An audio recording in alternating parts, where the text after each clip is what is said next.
So if you're looking at this car, it might be better for older kids that might not need so much attention while you're up front driving, because you really would actually have to pull over if you needed to reach something from here back there.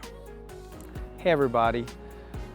Over a year ago, I made the Sienna under MSRP video, and as a follow-up to that, over a year now, 12,000 miles. I wanted to make some comments and critiques of the Sienna, because while I think it's a great car, I don't know if it's perfect.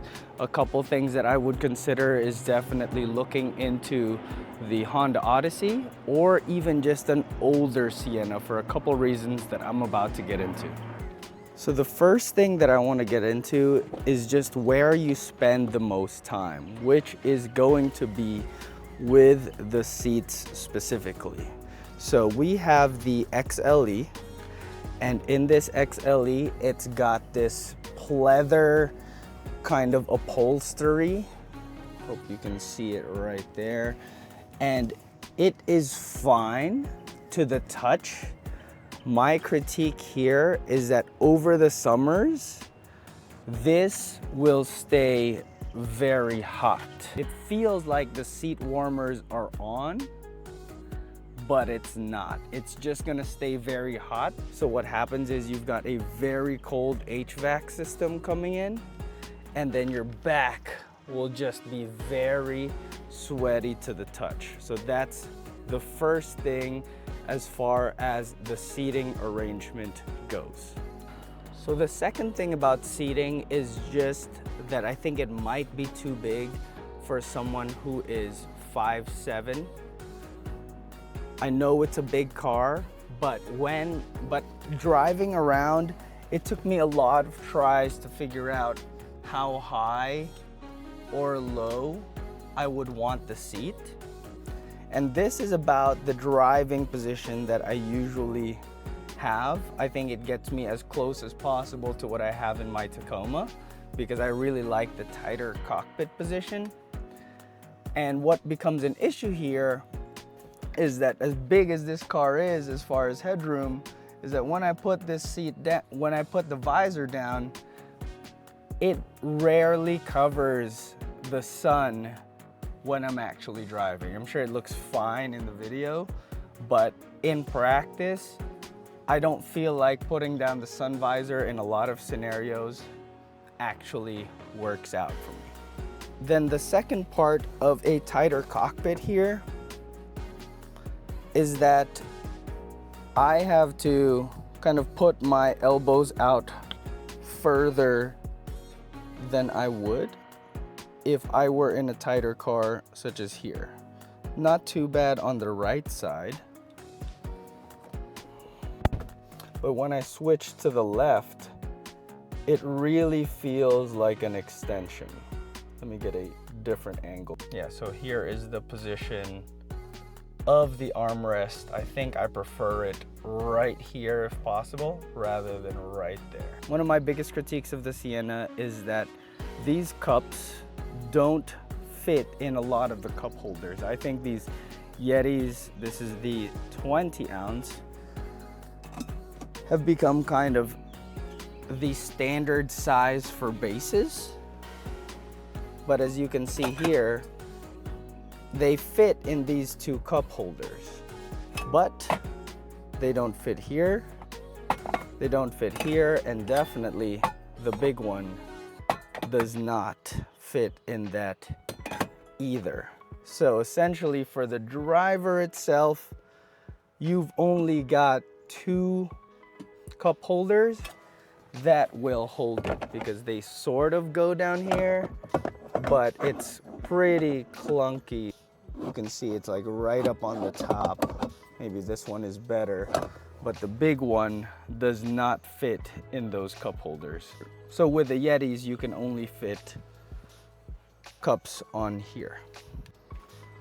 Now my last critique from the driver's position here is that the AC system is really kind of annoying. where, see, it just turned on now.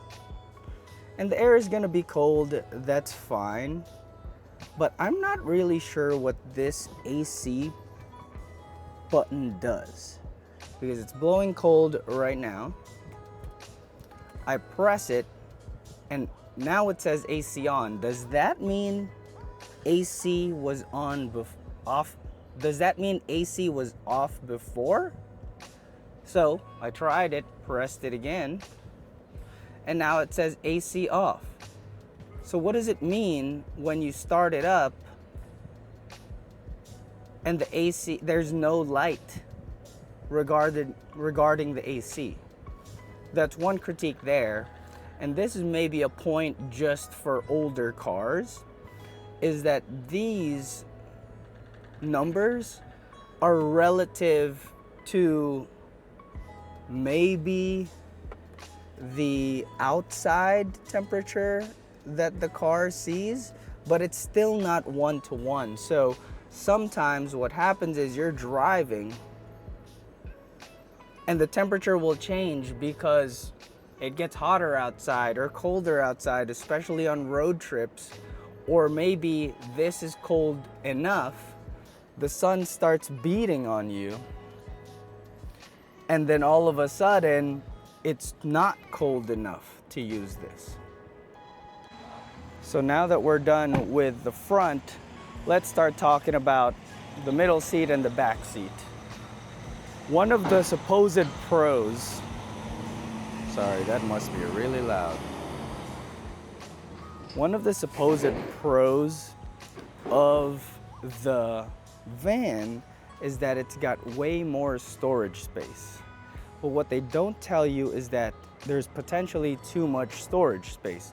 In an SUV, you've got wheel wells and you've got kind of like shelves that have naturally been made inside, as well as kind of crevices to put things. With the van, it's almost like an open cave. And what we've had to do, because there's not like a lot of little crevices to put stuff in, like here.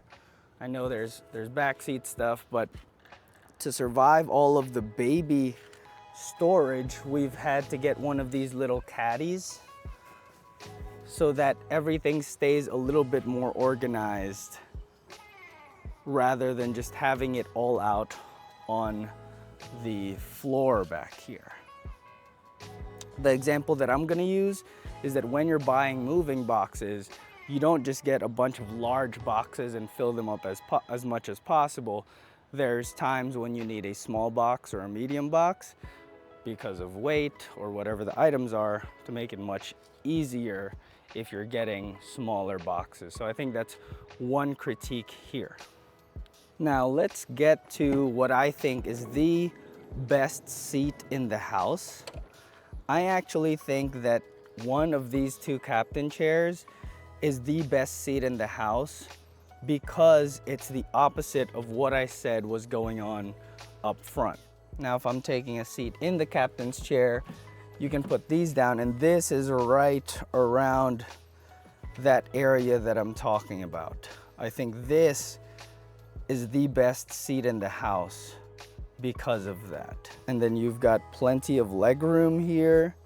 So I think this is the best seat in the house, bar none, because these don't have that captain chair armrest. And I think it is definitely crazy that I'm critiquing this vehicle for being too big, but cars have gotten so big now that if I'm a parent sitting right in front, again, 5'7", I reach back, I cannot give my toddler food or water, or if she wants a toy, this is a maybe where I kind of have to chuck it in there. But if she wants me to take that thing away, no shot, right? Or if she has food on her, or if I need to wipe her nose, the car is too big. So if you're looking at this car, it might be better for older kids that might not need so much attention while you're up front driving, because you really would actually have to pull over if you needed to reach something from here back there. And then my last critique here, finally, the opposite of what it was before, is that while this is a big storage space, and this is how vans are set up, this might be a point for SUVs where with the seats up, this is almost too skinny of a storage space to really be usable with a big stroller. So if we had this stroller here, we might have room for one, or if you really stack it, you might have two luggages. So usually how we run this is that I'll put this down. I'll put this down like this, or I'll even fold that in and have this kind of running perpendicular up resting on it. So if you had an SUV, I think you might have a much wider storage space to either run the stroller flat like this instead of how it's standing right now, or it would just be much bigger in general. Again, this might just be because I have a toddler and we usually have this or the running stroller back here, so it eats up a lot of space. But with bigger kids, I think this van is a no-brainer. But at one toddler, even two, I personally think it is debatable. So thanks for listening to my comments and feedback for our 2026 Toyota Sienna. And just to wrap it up, I think my critiques kind of fall into two buckets, where I would shop the Odyssey a little bit harder because top line to top line, I think you save about 10K when you go Odyssey, and you can't argue that mileage matters, or you can't argue that miles per gallon matters, because $10,000 in difference in gas is something like driving 150,000 miles. I don't know the math, but you really have to drive a lot to be able to make the money back on the hybrid versus the naturally aspirated Odyssey. But again, in the Odyssey, maybe a nicer leather would not have that heat problem. Maybe there would be cup holders, and I believe there's a captain seat with it.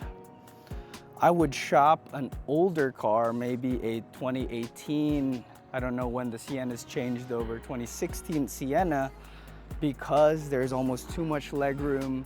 That sun visor doesn't actually cover my eyes. Maybe I just need a smaller Sienna than the current generation. So still a great car, but I would definitely look at an Odyssey right now, and I would even look at an older Sienna. You save some money and it might just be a better car for you. All right, thanks for watching.